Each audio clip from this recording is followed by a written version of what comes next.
우리 찬송 한 장 부르겠습니다. 내 평생 사는 동안.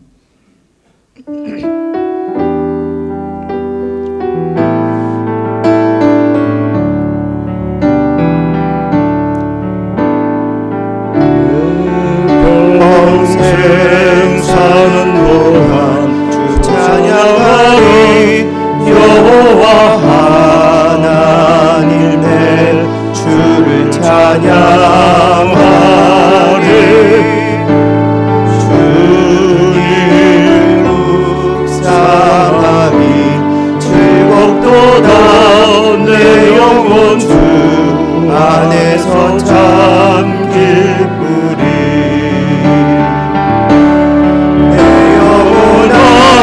주님을 송축하라.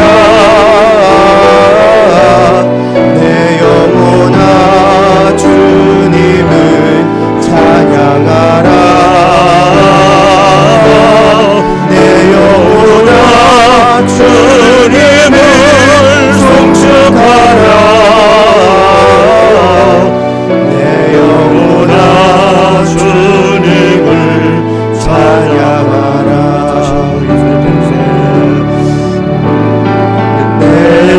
평생 사는 동안 주 찬양하리. 여호와 하나님 내 주를 찬양하리. 주님을 묵상하리. 즐겁도다. 내 영혼 주 안에서 참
가장 많은 이름이 나오는 사람이 다윗일 겁니다. 이 다윗은 하나님의 마음에 합한 사람이라고 하나님이 인정한 사람입니다. 다윗이 그때 당시에 전쟁 능력이 있었고 또 경제력도 있었습니다. 그럼 그때 당시에 많은 군주들처럼 정복을 하고 제국을 건설하고자 하는 욕망이 없을 수 없겠죠. 그런데 다윗의 마음속에는 자기를 위해서 제국을 건설하는 일이 아니고 다윗은 하나님을 사랑하고 하나님이 지배하는 제사장 나라에 대해서 온 힘을 기울인 사람이 다윗이십니다. 다윗은 하나님을 사랑했고 하나님의 전을 사모했습니다. 여러분, 시편의 말씀에 보면 나는 하나님의 전에서 하루를 사는 것이 나의 궁전에서 첫날을 사는 것보다도 더 좋다라고 표현했고 내가 여호와의 집에 영원히 거하리라 이렇게 말씀했습니다. 그럴 뿐만 아니라 오늘 읽지 않았지만 29장 3절의 말씀에도 내가 주의 전을 사모한다라고 말합니다. 그토록 하나님의 전을 사모한 사람이 누구냐 하면 다윗입니다. 그리고 그 전을 지어서 하나님이 지배하고 다스리는 그런 제사장 나라를 세우고 싶어 했던 것이 다윗이었습니다. 그런데 하나님은 그런 다윗의 마음은 받았지만 하나님께서 다윗이 성전을 건축하겠다는 사실을 거절합니다. 왜냐하면 다윗은 전쟁의 사람이었기 때문에 전쟁을 통해서 사람의 피를 흘린 그 손으로 하나님의 전을 건축하기를 거절했습니다. 그리고 너의 아들 솔로몬을 통해서 내가 하나님의 전을 건축하겠다라고 말씀했습니다. 다윗은 하나님을 사랑했고 하나님의 전을 그토록 사모했습니다. 그런 하나님의 전을 짓고 건축하고자 한 열망이 굉장한 사람이었습니다. 우리가 상상하는 것보다도 더 우리의 상상을 초월해서 그렇게 하나님의 전을 사모하고 건축하기를 소원했습니다. 그런데 그것이 하나님께로부터 거절을 당했다는 겁니다. 우리가 사람이 살아가면서 상처 중에 가장 큰 상처가 뭐냐면 거절의 상처인 겁니다. 사람이 누군가를 통해서 거절당했을 때 오는 그 거절감은 굉장히 큰 상처를 안겨주는 겁니다. 여러분과 제가 지난날 부모로부터 또 사랑하는 사람들이나 신뢰했던 사람들로부터 거절을 받았을 때 그 거절감을 통해서 받은 상처가 사실은 지금 우리들의 많은 인격 형성에 영향을 줄 수가 있는 것입니다. 여러분, 이렇게 다윗이 자기 자신을 위해서가 아니라 하나님을 위해서 성전을 건축하고자 소원했지만 하나님은 다윗의 그것을 거절했어요. 그래서 다윗은 그것을 통해서 상처를 받고 또 그것 때문에 섭섭하여 토라진 것이 아니라 다윗은 그럼에도 불구하고 하나님의 전을 사모하는 마음이 그 열정이 얼마나 강렬한지 하나님 앞에 오늘 본문 4절에 보니까 금 3,000달란트를 순금 3,000달란트로 순전한 오빌의 금 3,000달란트와 순은 7,000달란트와 모든 성전 벽에 입히며 또 금 은 그릇을 만들며 장인의 손으로 하는 모든 일에 쓰게 하였노니 오늘 누가 즐거이 손에 채워 여호와께 드리겠느냐 하였습니다. 여러분, 3,000달란트의 금을 들었다. 여러분, 3,000달란트 하니까 우리들이 마음속에 그게 얼마나 큰 가치인지 와닿지를 않습니다. 1달란트라는 것은 평균 한 30kg을 정도 1달란트로 갑니다. 여러분, 30kg면은 3g을 따지면은 3만 g이 됩니다. 3만 g, 1달란트는 금 3만 g이 됩니다. 우리가 보통 금반지를 할 때 보통 1g 한돈 할 때 3.75g입니다. 3.75g이 한 돈입니다. 그러면 요즘 금이 얼마나 하는지 모르겠어요. 한 돈 얼마씩 하나요? 제가 보통 그냥 요새 한 15만 원 정도 툭 쳐서 계산해 보고 싶었어요. 그래서 한 15만 원 정도, 한 돈이 15만 원이라고 했을 때 1달란트라고 하는 돈은 얼마냐 하면은 12억 원, 1달란트는 12억 원에 달하는 큰 돈입니다. 근데 금은 얼마나 들었습니까? 3,000달란트니까 12억에다 3,000을 곱하면 얼마가 됩니까? 3조 6천억 원이 됩니다. 다윗이 개인이 드린 금이 다른 거 다 빼고 금만이 3조 6천억 원에 달하는 그런 어마어마한 하나님 앞에 예물을 봉헌하였음을 볼 수가 있습니다. 여러분, 이에 또한 백성들과 지도자들이 또 즐거운 마음으로 하나님 앞에 예물을 드렸는데 그것이 6절과 7절에는 금 5,000달란트와 은 10,000달란트와 논 18,000달란트 그리고 철 10만 달란트를 성전 곳간에 드렸다 이렇게 말합니다. 여러분, 다윗이 개인이 드린 것 3조 6천억 원. 여러분, 요새는 우리나라도 하도 억해서 별로 억에 감동이 없지만 3.6천억 원이라는 것은 이건 천문학적인 숫자가 아닙니까? 한 개인이 하나님을 향해서 제가 생각해 봐요. 다윗이 개인이 가지고 있는 사유재산뿐만 아니라 통치자로서 가지고 있었던 모든 것을 아마 다 쏟아부어서 하나님께 드렸다고 볼 수가 있습니다. 또 자기가 이런 큰 예물을 드리고 또 백성들이 드리는 것을 보면서 너무나 기뻤다고 성경이 말합니다. 9절 말씀에 보면 백성들은 자원하여 들었으므로 기뻐하였으니 곧 그들이 성심으로 여호와께 자원하여 들었으므로 다윗 왕도 심히 기뻐하니라. 심히 기뻐했다. 이렇게 말합니다. 그리고 13절의 말씀에 보면 우리 하나님이여 이제 우리가 주께 감사하오며 주의 영화로운 이름을 찬양하나이다라고 고백하고 있습니다. 여러분, 오늘 우리가 읽은 본문은 다윗이 하나님 앞에 예물을 드리고 난 후에 감사의 찬양으로 하나님 앞에 지어 올린 시라고 볼 수 있습니다. 감사의 고백입니다. 이것이 바로 다윗의 11절 이하가 10절 이하가 바로 다윗의 고백의 시라고 볼 수가 있는 겁니다. 하나님 앞에 다윗은 이토록 온 마음을 들어서 예물을 드릴 뿐만 아니라 온 마음으로 다하여서 하나님께 감사하고 그 사랑을 표현해 드린 사람이 바로 다윗인 것을 볼 수가 있습니다. 여러분, 골로새서 2장 7절에 믿음에 굳게 서서 감사함을 넘치게 하라 그랬어요. 넘치게 하라 그랬어요. 뭘 넘치게 하라고요? 감사를 넘치게 하라는 겁니다. 넘치는 감사, 그 감사는 참 보약과 같고 생명과 같은 것입니다. 우리의 삶을 풍성케 하는 것은 여러분 재물이고 여러 가지 건강도 있어야 되고 또 좋은 인간관계, 질 좋은 인간관계 이것도 있어야 되지만 우리의 삶을 근원적으로 더 풍성하게 하는 비결은 감사가 아닐까요? 여러분, 그 감사가 없다면은 그 모든 것들을 다 소유해도 그 사람이 행복하겠습니까?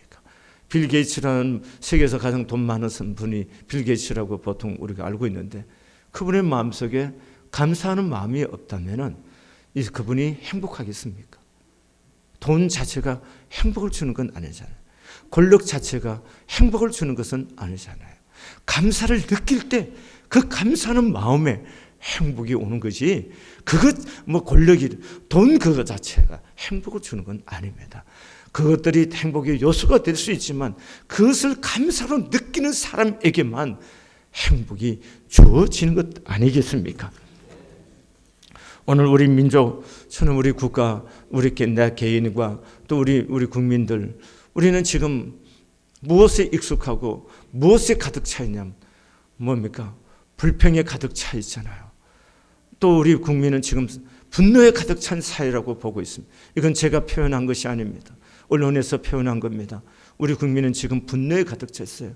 그래서 아무 이유 없이 사람을 조건 없이 살인하고 하는 이런 분노에 가득 찬 사회. 그래서 저는 저와 여러분이 감사로 가득하고 그리고 우리들의 감사가 이 물결이 되었어서 우리 분노로 가득 찬 이 사회에 감사함으로 물결을 이뤄갈 수 있는 새로운 생명의 역사가 일어나기를 소원합니다. 왜냐하면 하나님은 감사하는 민족, 감사하는 사람을 기쁘게 받으시고 감사하시는 사람을 하나님이 축복하시기 때문인 것입니다. 우리가 감사를 크게 하면 크게 하나님께 은혜를 입고 복을 받습니다. 어떤 환경 속에서도 감사하면 감사의 열매를 거둘 수가 있습니다. 우리가 아무리 좋은 그 환경과 조건 속에 있다 하더라도 불평하고 불만하면 내 안에 내 삶에 좋은 것은 떠나가게 되는 겁니다. 그리고 불만스러운 것만이 우리의 삶을 지배하게 될 것입니다. 여러분, 인류 역사상에서 공적으로 가장 많이 다윗보다 더 뛰어난 사람, 또 많이 가진 사람 있었겠지만 공적으로 가장 많은 성공한 사람으로 알려진 사람이라면 아마 다윗이 있을 겁니다. 이런 다윗이 어떻게 이렇게 하나님 앞에 은혜를 입고 이런 복을 받았을까? 저는 그것이 궁금하지 않을 수 없어요. 그래서 오늘 본문 속에서 작지만 본문을 통해서 하나님께서 왜 다윗에게 은혜를 주시고 복을 줄 수밖에 없는지에 대해서 저는 오늘 본문을 통해서 함께 은혜를 나누고자 합니다. 오늘 본문 11절과 12절의 말씀을 함께 읽도록 하겠습니다. 시작. 여호와여, 위대하심과 권능과 영광과 승리와 위엄이 다 주께 속하여 사오니 천지에 있는 것이 다 주의 것이로소이다. 여호와여, 주권도 주께 속하여 사오니 주는 높으사 만물의 머리이심이니이다. 부와 기가 주께로 말미암고 또 주는 만물의 주제가 되사 손에 권세와 능력이 있어오니 모든 사람을 크게 하심과 강하게 하심이 주의 손에 있나이다. 왜 다윗이 하나님의 은혜를 입고 복을 받을까요? 다윗은 철저하게 하나님의 주권을 인정하는 사람이었습니다. 여러분, 다윗은 지금 왕입니다. 그러나 그는 그의 왕권도 하나님의 주신 것이라고 고백합니다. 오직 하나님의 은혜로 택하여 세워주셨다고 고백하는 겁니다. 그래서 모든 주권이 하나님께 속했고 또 부와 기가 다 하나님께 속했다고 고백합니다. 물질을 주시는 분도 하나님이시요 우리를 존귀케 하시는 분도 하나님이시다는 겁니다. 오늘 내가 머물 수 있는 이 직분, 이 권리의 권세, 이 권력, 그것도 하나님이 다 주셨다는 겁니다. 철저하게 하나님께로부터 왔다는 겁니다. 하나님께로부터 왔다. 이것이 다윗의 인격 속에, 신앙 속에 뿌리 깊이 자리하고 있는 것입니다. 여러분, 사람들이 가끔 믿는 사람을 향해서 이렇게 질문합니다. 하나님께서 에덴 동산에 애초부터 선악과를 놔두지 않았으면 우리가 오늘 무슨 지혜를 알 수 있고 이렇게 고달픈 인생을 살지 않아도 될 거 아니냐? 왜 하나님이 에덴 동산에도 선악과를 두고 이 고생을 시키냐? 이렇게 하시는 분들이 있습니다. 하나님께서 에덴의 동산을 만드시고 모든 실과를 아담에게 다 먹게 했습니다. 그러나 하나님께서 동상 중앙에 선악을 알게 하는 선악과를 두시고 하나님께서 먹지 말라고 그랬고 먹는 날은 정녕 너가 죽으리라 이렇게 말씀했습니다. 하나님이 왜 선악과를 그렇게 주셨을까요? 아담에게, 이브에게 왜 하나님께서 선악과를 먹지 말라고 했을까요? 그게 중요하잖아요. 여러분, 선악과는 나는 주권자, 다시 말하면 나는 창조주고 아담과 이브 너희는 피조물이라는 거예요. 그래서 이 선악과를 보면서 하나님은 나의 인생의 주인이시다는 하나님의 주권을 상기하라는 겁니다. 하나님의 주권을 보여주고자 하는 것이 뭡니까? 바로 선악과라는 겁니다. 여러분, 선악과를 보면서 하나님의 주권을 인정하고 사는 동안 에덴 동산에서 아담과 이브에게는 아무것도 부족함이 없는 풍부함과 풍족함과 아름다운 삶을 그들이 살 수가 있었던 겁니다. 그런데 하나님, 아담과 이브가 뭡니까? 하나님의 주권에 도전을 하는 거죠. 뱀이 와서 말을 합니까? 네가 정녕 죽는다고 죽을 거라고 했으니까 너가 죽지 아니하고 네 눈이 밝아져서 하나님과 같이 될 것이다. 그래서 보니까 정말 보암지시고 먹음직스럽고 탐스러워요. 그래서 손을 뻗어서 먹었어요. 그래서 눈이 열려서 자기들이 벗은 것을 보면서, 그래서 하나님 앞에서 숨묻는 사람이 됩니다. 무슨 얘기하는 겁니까? 하나님과 같이 되고자 하는 것, 그것이 선악과를 따먹는 겁니다. 여러분, 사단은 언제나 우리로 하여금 선악과 하나님의 주권에 도전하게 하고 하나님의 주권을 인정하지 않도록 유혹하는 것이 바로 사단인 겁니다. 내가 왕이 되는 거, 너 얼마나 전쟁 수행 능력이 탁월하냐? 너 이만한 돈, 너 얼마나 수고했니? 이렇게 사단은 우리에게 하나님의 주권을 인정하지 않게끔 유혹하게 하고 그 주권에 도전하게 하는 것이 사단의 세력인 겁니다. 그런데 다윗은 철저하게 하나님의 주권을 인정하는 것입니다. 하나님의 주권, 하나님의 주인이시다. 나를 오늘 왕되게 하신 것 하나님이시다는 것, 내게 이만한 재물을 주신 것 하나님 그분이시다는 겁니다. 그래서 하나님의 주인이 되심을 철저하게 믿는 다윗, 오늘 이것이 그로 하여금 하나님의 은혜를 입는 사람이 됩니다. 왠지 아십니까? 하나님의 주권을 인정하는 사람은 하나님을 의지하고 의뢰할 수밖에 없습니다. 에레미야 17장 7절과 8절의 말씀에 보면, 그러나 무릇 여호와를 의지하며 여호와를 의뢰하는 그 사람은 복을 받을 것이라. 그는 물가에 심겨운 나무가 그 뿌리를 강변에 뻗치고 더위가 올지라도 두려워 아니하며 그 입이 청청하며 가무는 해에도 걱정이 없고 결실이 그치지 아니함 같으리라. 이렇게 말씀했어요. 하나님의 주권을 인정하고 하나님의 주권을 철저히 인정하고 고백하며 그 주권을 따라 살려고 하는 사람은 하나님을 의지하고 의뢰할 수밖에 없어요. 그런 사람들에게 하나님의 약속이 뭡니까? 그는 물가에 심은 나무와 같이, 여러분, 더위가 오고 가무는 해도 걱정이 없고 결실이 거치지 아니함 같다고 그랬어요. 우리가 풍성한 인생을 사는 비결이 바로 여기 있습니다. 하나님의 주권을 인정하고 하나님께 감사할 때 하나님의 은혜와 역사가 있게 될 줄로 믿습니다. 오늘 14절 말씀 한 절 같이 보겠습니다. 시작. 나와 내 백성이 무엇이기에 즐거운 마음으로 들을 힘이 있었나이까.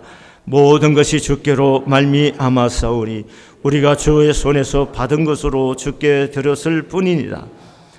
우리 개정개혁에는 나와 내 백성이 무엇이기에 이렇게 표현을 했습니다. 그러나 개혁 성경에 보면 나와 내 백성이 무엇이 관대 이렇게 합니다. 좀 맛깔스러운 것은 아마 개혁 성경이 더 맛깔스러운 것 같아요. 무엇이기보다 무엇이 관대, 이 표현이 좀 더 저 개인적으로는 좋은 표현이라고 생각합니다. 여러분, 오늘 나와 백성이 무엇이 관대, 이 표현의 고백은 무엇일까요? 모든 것이 하나님의 은혜라는 겁니다. 이것이 하나님 앞에 감사할 수밖에.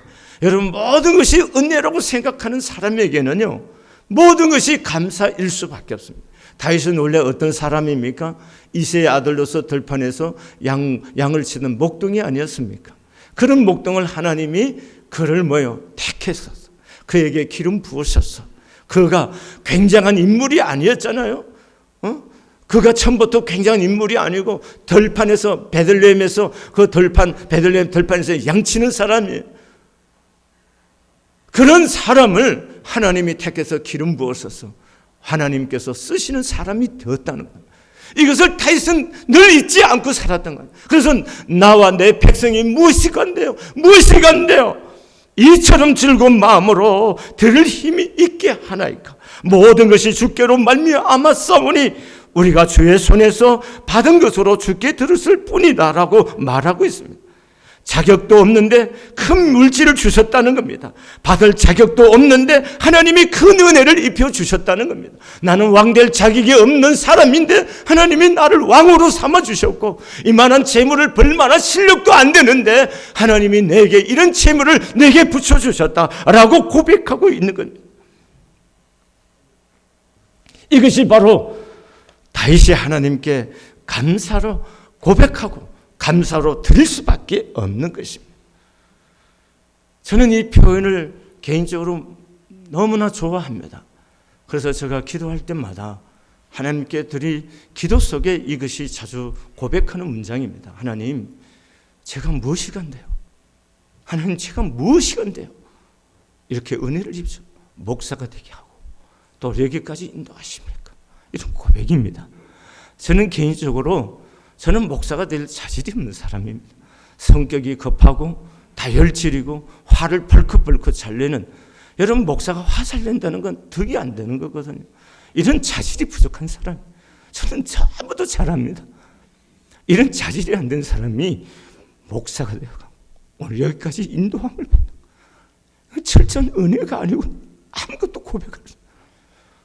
그래서 저는 모든 것이 내 인생의 은혜를, 그리고 하나님의 감사라는 일체가 은혜고 일체가 감사입니다. 여러분과 제가 살아온 시간들을 한번 돌이켜보세요. 어느 거 하나 은혜 아닌 것이 있습니까? 누구는 힘을 안 씁니까? 누구는 열심히 살려고 노력 안 하십니까? 누구는 공부를 열심히 안 했나요? 그런데 우리에게 이런 자리를 주셨잖아요. 누구는 열심히 땀 흘려 돈 벌려고 노력 안 했습니까? 그런데 하나님이 나에게 이런 재물을 주셨잖아요. 한 번이라도 우리가 정직하게 그 마음으로 돌아가 있다면 은혜라고 고백하지 않을 수 없지. 이걸 내 거라고 주장할 수 있는 사람이 있나요? 아무도 없습니다. 저는 이 교회를 이만하게 세울 그런 자질이 있는 사람이 아닙니다. 그만한 실력이 있는 사람도 못 됩니다. 그런데 성품을 가진 사람도 안 됩니다. 그런데 하나님이 이런 교회를 섬길 수 있게 한 이것 자체가 은혜인 겁니다. 그렇기 때문에 저는 이 교회가, 내가 교회를 개척하고 살아왔기, 이 교회가 내 것이라고 저는 1%도 한 번도 생각하지 않고, 그리고 떠날 때도 미련 없이 이 교회를 떠날 생각이에요. 왜냐하면 이것이 하나님의 교회이기 때문에. 하나님이 영광을 받으시고 그분이 하신 일들을 이루시면 그것을 촉하고 이 교회가 주의 오시는 날까지 예수 그리스도의 십자가의 복음을 전하고 하나님의 생명을 운반하고 축복을 운반할 수 있는 교회만 될 수 있다면 무엇이든지 기꺼이 이 교회를 위해서 남은 생애를 드리고 싶습니다. 사랑하는 교회 여러분, 여러분과 제가 지난 날의 살아온 시간들을 한번 잘 돌이켜보세요. 모두가 은혜가 아닙니까? 모두가 하나님의 사랑이 아니었었던가요? 생각해 보시기를 바랍니다. 이 시간에 찬송 한 장 부르시도록 하겠습니다.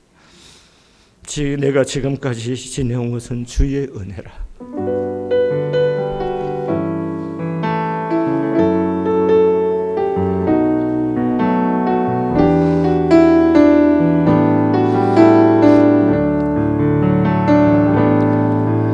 내가 지금까지 지내온 것은 주의 은혜라.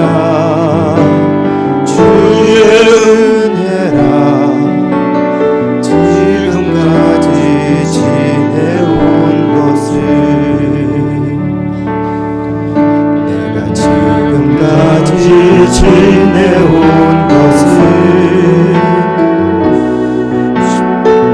주의 은혜라. 주의 은혜라. 지금까지 지내온 것은 주의 은혜라. 주의 은혜라. 지금까지 지내온 것은 주의 은혜라. 주의 은혜라. 지금까지 지내온 것은 내가 이 자리에 서 있는 것은 내가 이 자리에 서 있는 것은 주의 은혜라. 주의 은혜라. 이 자리에 서 있는 것은 내가 이 자리에 서 있는 것은 주의 은혜라. 주의 은혜라. 이 자리에 서 있는 것은 주의 은혜라. 주의 은혜라. 이 자리에 서 있는 것은 주의 은혜라. 주의 은혜라. 이 자리에 서 있는 것은 우리 모두가 함께 모든 것이 은혜라고 생각하면은 여러분, 내가 그 안에 설 수가 없고 하나님께 감사할 것밖에 없을 줄로 믿습니다. 세 번째로 15절 말씀을 함께 읽겠습니다. 시작.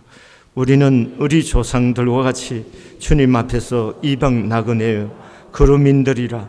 세상에 있는 날이 그림자 같아서 희망이 없나이다. 왜 다윗이 3조 6천원이나 되는 이 거대한 거금을 하나님의 거절당했음에도 불구하고 성전 건축을 위해서 귀한 재물을 드리고 기쁨을 이기지 못하여 하였을까요? 여러분, 그 비결은 바로 우리 인생이 영원하지 않다는 것입니다. 영원한 것이 세상에 없습니다. 다윗은 이 땅에 소망이 없음을 깨달았고 인생은 지나가는 나그네라는 것을 깨달은 겁니다. 그림자처럼 지나가는 나그네입니다. 나그네 인생의 소망은 오직 하늘에 있는 것입니다. 나그네라는 것은 뭡니까? 애국인이란 말입니다. 오늘 본문에 우고한 자란 말이 있습니다. 그건 순례자라는 뜻인 겁니다. 우리는 순례자요, 그냥 지나가는 나그네일 뿐인 겁니다. 여기에 우리가 사람마다 몇십 년씩 여기에 살다가 그냥 여기를 지나가는 것이 우리 인생이란 거예요. 여기에 진을 치고 영원히 살 사람이 인생에 또 어디 있겠습니까? 다 지나가는 겁니다. 여러분과 제가 오늘 얼굴을 마주하고 살지만 여러분 어느 순간 우리 모두가 이것을 떠나는겁니다. 우리 교회에서 매일 아침 10시에서부터 12시까지 중보 기도를 지금 15년째 하고 있습니다. 여러분 그 중보 기도에 나오셨던 우리 할머니 권사님들, 예전에 있었던 권사님들 한 분도 없습니다. 다 벌써 다 가셨습니다.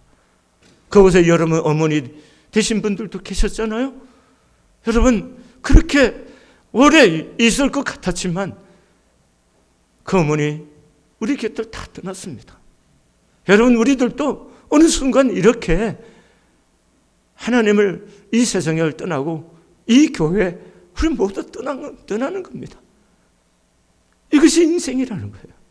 그렇기 때문에 다윗은 이걸 깨닫고 직관으로 인생의 조망하며 살았기 때문에 그것을 깨닫는 사람이기 때문에 자기의 왕권에 매달려서 제국을 건설하고자 몸부림치지 아니하고 하나님의 나라, 제사장 나라를 만들고 하나님의 성전을 짓기 위해서 이렇게 거절당했음에도 불구하고 이렇게 거금을 들여서 성전을 건축하고 기쁨을 이기지 못하여 하는 것입니다. 대만의 두 번째로 갑부이었던 대만 플라스틱 그룹 회장이었던 왕융칭이라고 하는 회장님이 별세를 하시면서 자녀들에게 편지를 남겨서 그것이 한때의 중앙권 언론에 굉장한 이슈였습니다. 왕 회장님께서 그 자녀들에게 편지 속에 이렇게 글을 썼습니다. 모두가 재부를 바라지만 태어날 때부터 가지고 태어난 사람은 없고 누구나 떠날 때 가지고 떠날 사람도 없다. 그러면서 하시는 말씀이 모으는 재산은 다를지 모르지만 세상과 작별할 때는 재산도 모두 사이로 돌아가는 것은 예외가 없다라고 강조했습니다. 그는 자녀들에게 계속 당부합니다. 재부는 하늘이 우리에게 잘 관리하고 쓰라고 맡긴 것이라는 본질을 알고 이런 인식하에 인생을 충실히 꾸려가길 바란다. 사회에 공헌하고 사람들에게 행복을 주는 것을 주요 뜻으로 삼되 오직 개인의 살이를 도모하는 것을 목표로 삼지 않기 바란다라고 편지를 남겼습니다. 여러분 하나님 없이도 인생을 잘 바라보면서 삶을 바르게 살려고 하는 사람들에게는 다 인생이 보이는 거예요. 인생은 아무것도 아닙니다. 곽선희 목사님께서 인천제일교회에서 심호하실 때 이를 그분의 설교 가운데 고백한 부분입니다. 국회의원을 중구 쪽에서 국회의원을 몇 선의 국회의원을 지내신 분이 별세를 해서 그분이 교인들 몇 사람을 데리고 장례 치르러 갔답니다. 여러분 국회의원을 지내신 분이신데 장례식에 갔다니까 달랑 교인 몇 사람 데려간 교인들과 거기 한두 사람이 와서 장례식에 지키고 있더라는 거예요. 그분의 얘기입니다. 여러분 국회의원으로 있을 때 수많은 사람들이 문정성시를 이루지 않았을까요? 여기 우리 항우 의원님과 계시는데 제가 얼마 전에 항우 의원님 사무실에서 예배를 인도하러 갔습니다. 거기에 보니까 사무실이 좁도록 사람들이 와 있습니다. 그분들이 항우 의원님이 별세했을 때 올까? 의심스럽습니다. 여러분 권력이란 것은 허무한 거잖아요. 다윗이 그것을 봤다는 겁니다. 권력이라는 것도 돈이라는 것도 다 하나님이 나에게 잘 쓰다가 관리하라고 준 거라고 본 거예요. 그래서 하나님의 영광을 위해서 3조 6천억 원이라는 이 금만이 그 거대한 금을 하나님의 영광을 위해서 드릴 수가 그것도 아주 기쁜 마음, 아주 심히 기쁜 마음으로 드릴 수가 있었던 겁니다. 사랑하는 교회 여러분, 여러분과 제가 인생이 영원한 것 세상에 없습니다. 여러분 사랑하면은 인생이 굉장히 행복하고 그렇죠. 사랑이라는 것도요. 임주리의 노래처럼 아침에 피었다가 지는 나팔꽃 같은 거예요. 사랑은 영원한 거 없다는 겁니다. 세상에 영원한 거 없습니다. 다 사라지는 겁니다. 그러니까 여러분과 제가 이 땅을 보면서 어떻게 살아야 돼요? 감사하며 살아야 되는 거예요. 그리고 내게 주어진 시간, 내게 준 재능, 내게 준 물질, 내게 준 건강, 하나님의 영광을 위해서 살다가 우리 하나님 부르실 때 기쁜 마음으로, 단 마음으로 하나님의 나라를 보면서 갈 수 있는 여러분과 제가 될 수 있기를 바랍니다. 기도하시겠습니다. 하나님 아버지, 하나님이 조물 주시고 우리는 하나님이 지은 피조물이신 하나님 내 인생의 참된 주인이심을 잊지 않게 해주시고 주인 되신 하나님 앞에 하나님 늘 깨어있고 의지하고 의뢰할 수 있는 믿음을 주시고 하나님 나의 나된 것은 전적인 하나님의 은혜라고 고백한 오늘 아버지 내가 무엇이간데라고 말한 다윗과 일체가 하나님의 은혜라고 고백하였던 바울처럼 저희들도 하나님의 은혜로 오늘 이 자리에 하나님의 자녀로 또 하나님의 교회의 직분을 맡은 하나님의 종들로 세움을 받게 해주신 그 은혜를 잊지 않게 해주시고 평생 동안 아버지 감사하며 깨어있는 하나님의 영성으로 살게 하여 주시옵고 하나님 짧은 인생을 살다 우리 모두가 가는데 집착하고 아버지 하나님 마치 내 것인 것처럼 영원할 것처럼